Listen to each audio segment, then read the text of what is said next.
I'm in Texas right now. July 7th, we had a massive flood.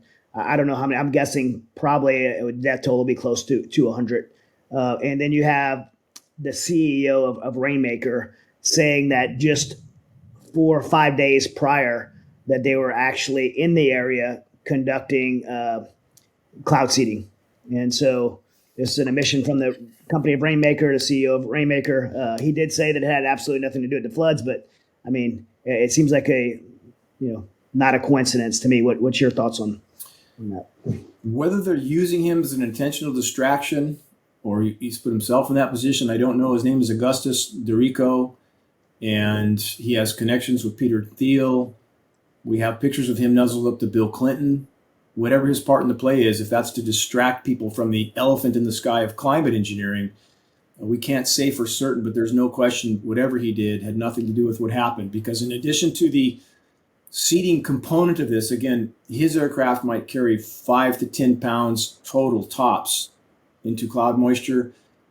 Single U.S. military tanker, KC-10, KC-135, C-17, they're carrying upwards of 100 tons in a single payload. But in addition to that, what is used to manipulate storm formation and moisture and direct it is the Nexrad frequency transmission network in the US. And we can record this. I'm very surprised we still have access to these data loops.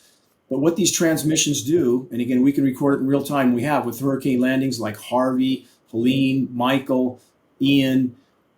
These transmissions, they're very powerful and they have a repelling effect on an ionized air mass. The storm's ionized with these electrically conductive particles. So in the case of Texas, what do we see there? When you energize these transmissions on every side of that storm moisture, it in effect holds it in place. It causes it to precipitate entirely in one region. And that's exactly what happened. And that is a much more elaborate, powerful, and certainly not under the control. That network is only under the control, ultimately, of DOD and other U.S. governmental agencies. So that is the primary factor that held that moisture in place, caused it to precipitate all in one place.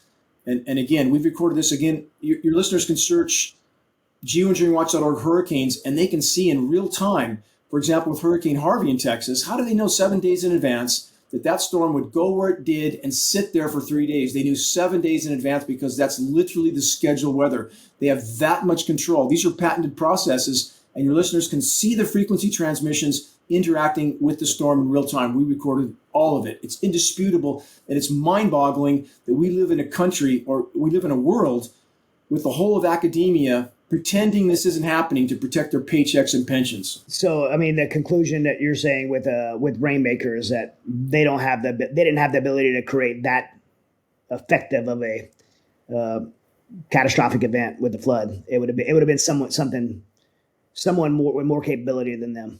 No chance. They're using him as a distraction. What other distractions have they used? Lee Zeldin, head of the U.S. EPA, go back about 2 months, him pretending he was going to address this issue then. What did he focus on then that completely blew back in his face because it was so utterly and totally ridiculous? His attempt to address geoengineering was to focus on 2 Silicon Valley actors, PR stunt actors, with a geoengineering startup called Make Sunsets. They had launched 147 balloons total in Baja and Nevada, balloons that carried less than 10 grams of SO2 per balloon. If we translate that mathematically, that would mean this company would need to launch 10 million balloons to equal 1 U.S. military tanker payload. It's total PR stunt distraction, and that's what Lee Zeldin is focusing on to save us from geoengineering. It's mind-numbingly ridiculous. So was his statement yesterday when he pretends they're going to be very transparent in these programs. And he was talking to the public, if you saw that, Chad, like he was talking to 5-year-olds, because apparently that's what they think we are. And pretending they're going to tell us anything, just like they're doing with the Epstein files. Really?